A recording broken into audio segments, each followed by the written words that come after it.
Greetings BookTube, I'm Anders, and this is my April wrap-up. Let's just get right into it. First I read Neil Gaiman's Norse Mythology.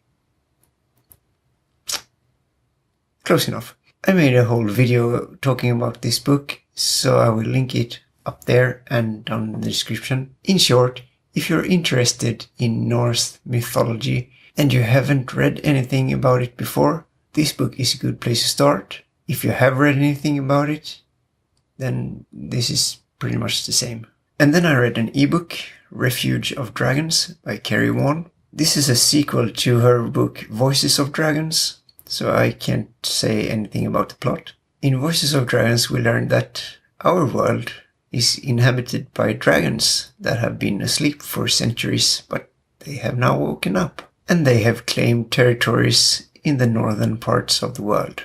The main character, Kay, lives in a city that's just on the border between the human lands and the dragon territories. It's forbidden to cross the border, so of course she's going to do that. And there she meets a very curious dragon. And I don't know if I can say any more without spoiling it.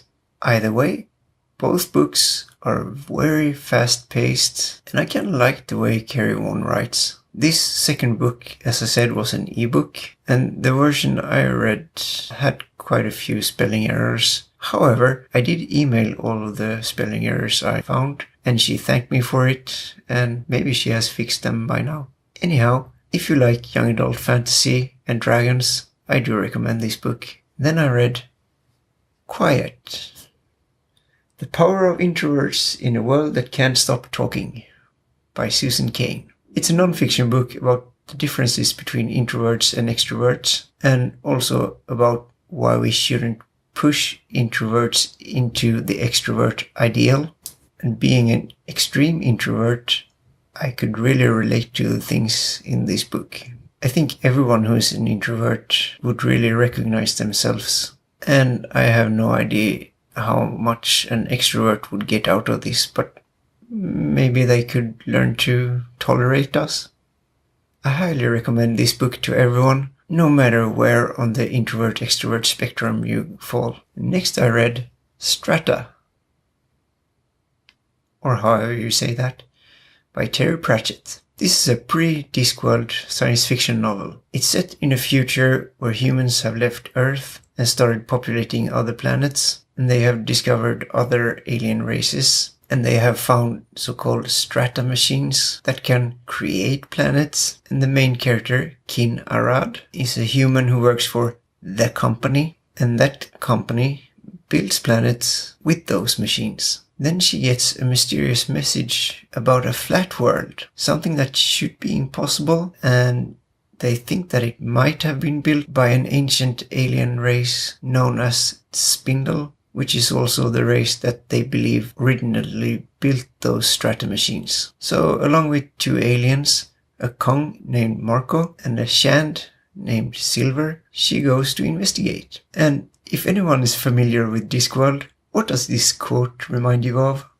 It's said by Silver to Kin. Some humans used to believe the world was flat and rested on the backs of 4 elephants, said Silver. Yeah, said Kin. What did the elephant stand on? A giant turtle, swimming endlessly through space. Do I have to tell you that I really like this book? And if you like any of Terry Pratchett's other books, you're going to love this one. And lastly I read Hunter by Megan Spooner. This is a retelling of Beauty and the Beast, something that I knew before I started reading it. But for some reason, when I was like 50 to 100 pages in, I thought, this sounds really familiar. Have I really never read this book before? I must have been pretty tired because, as I said, I knew it was a retelling of Beauty and the Beast. I know the story. And unlike the Neil Gaiman book, this is an actual retelling. Beauty in this story lives with her sisters and their rich father. And when Beauty was a child, her father taught her how to hunt. And then her father loses all their money, so they have to move out to a small shack in the woods, and she has to start hunting again, instead of hanging out with the Baroness. And it turns out that's kind of what she had wanted all her life. And then there's the usual thing about getting caught by the beast and living in his castle, and yeah, you know the story. I enjoyed it. It's also a very fast-paced read, and if you like retellings or just a story about Beauty and the Beast, I think you should read it. Those were all the books I read in April. Did you read anything good? Thanks for watching, and until next time.